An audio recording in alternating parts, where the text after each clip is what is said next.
This is Bazaar Morning Call, broadcasting live from the CNBC TV18 Motilal Oswal studios in Mumbai.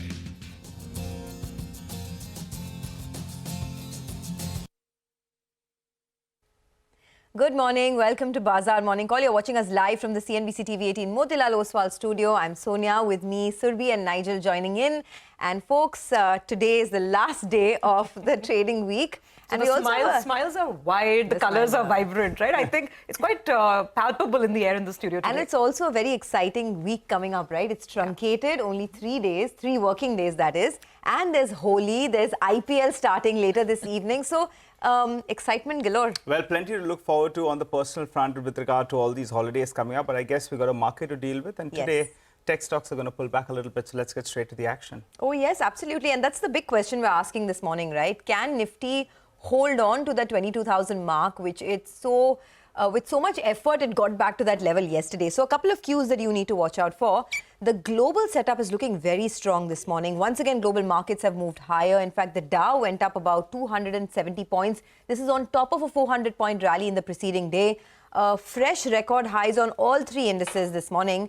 And not only that, not just in the US, but look at what's happening in the Japanese market. The Nikkei market has crossed that 41,000 mark for the first time ever. This despite Japanese inflation accelerating in the month of February. So very good over there. But, you know, as Nigel was pointing out, the big thing to watch out for in our own markets is the way IT stocks could perform after what came out with Accenture's guidance.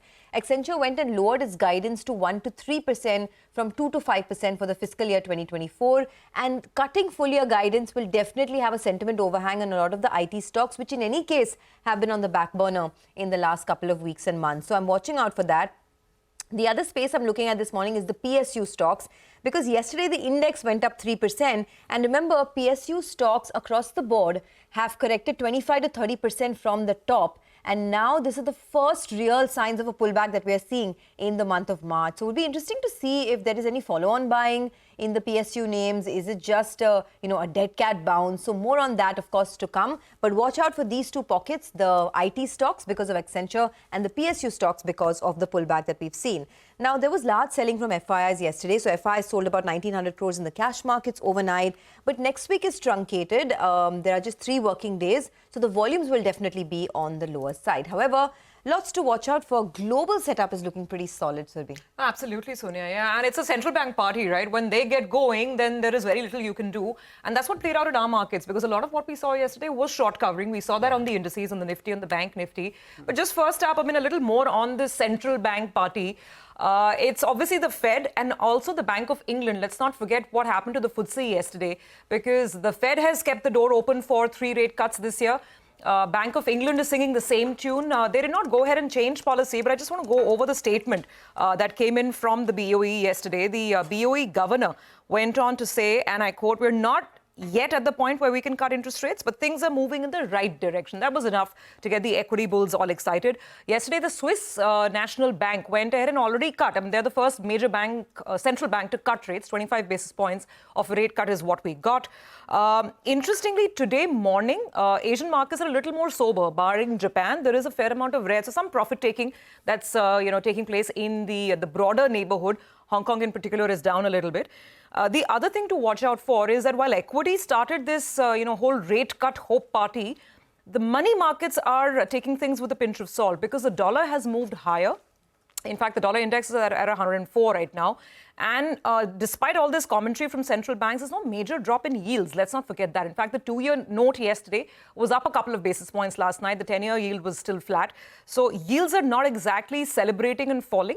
But in any case, it was enough to get that big move going for us here as well. So just some more internals from yesterday's trading action. As I said, it started with short covering, but we had a great broader market rally. So that was a good point.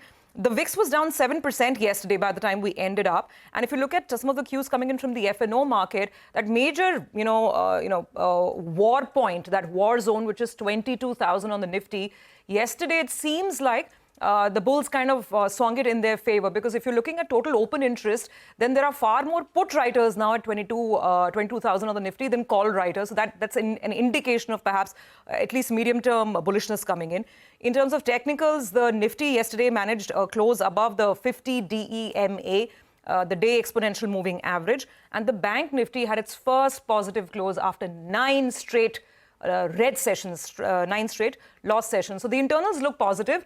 But Nigel, for me, I think 2 key questions. Whether this can continue in the form of, more concrete cash market buying as well. FIs were absent, as Sonia mentioned yesterday. And the second is obviously IT. Because today we have that one big sector that's bound to, give us a bit of a shake-up. Let's see if banks, Reliance, if the other batsmen can come to the crease and support. Well, one of the factors that played out on the dollar index strengthening was because the Swiss franc was weaker, right? Post that rate cut. And the good news, though, is that Brent crude prices have cooled off a little bit. So I think both those two will offset each other. But let's look at the top 3 points that I'm looking at for today's trading session. One is Accenture's numbers were a bit of a disappointment. And that's what's going to be leading to some pullback on the IT-related names. So the onus moves to Reliance Industries as well as banks because someone will have to bat for the bull. So I'm looking at both these two.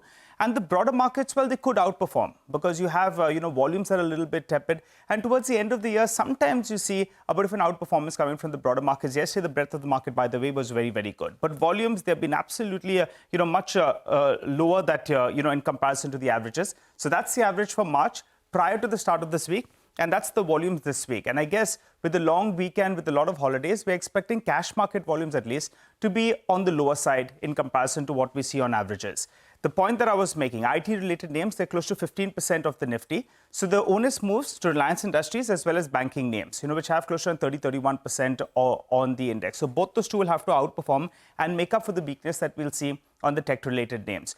Moving on to the F&O action then. Yesterday, you did have more long positions added by the FIs in comparison to short positions in the ratio of close to around 3:1. And looking at the swing factor, well, the net short positions came down from around 95,000 contracts to little sub that 90,000 contracts odd because of the movement that we saw in yesterday's trading session with higher amount of long positions that getting added, though they continue to remain net short. What are the levels we're looking at? On the Nifty Bank, very, very crucial.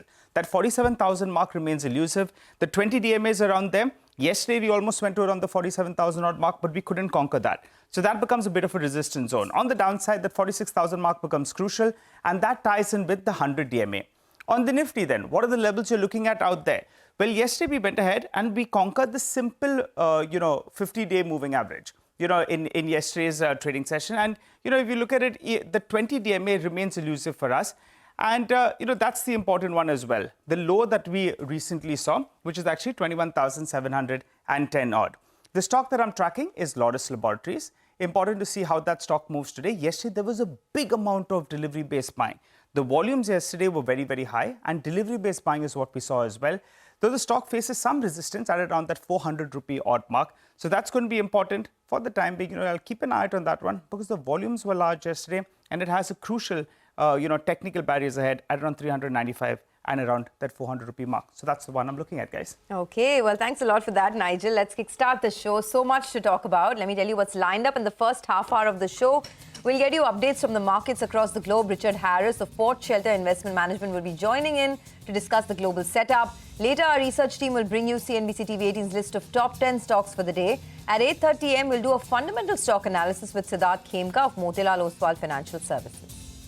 Okay, let's move on to some money market views now. Lakshmanan V of Federal Bank says the FOMC and Bank of England kept interest rates unchanged while the Swiss National Bank cut policy rates for the first time in 9 years. He says gold scales all-time highs as the dollar index and US yields decline on a slightly dovish Fed outlook.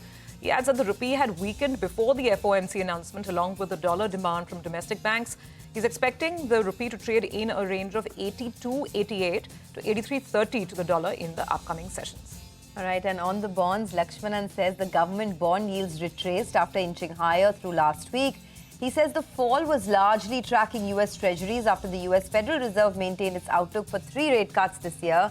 He adds oil prices edged lower after hitting multi-month highs to hit the $87 a barrel mark amidst heightened geopolitical risks. Lakshmanan adds that coming sessions could see the 10-year benchmark bond yield trade in a range of 7 to 7.1%. Okay, all right. So those are some of the cues you're getting on the money markets as well.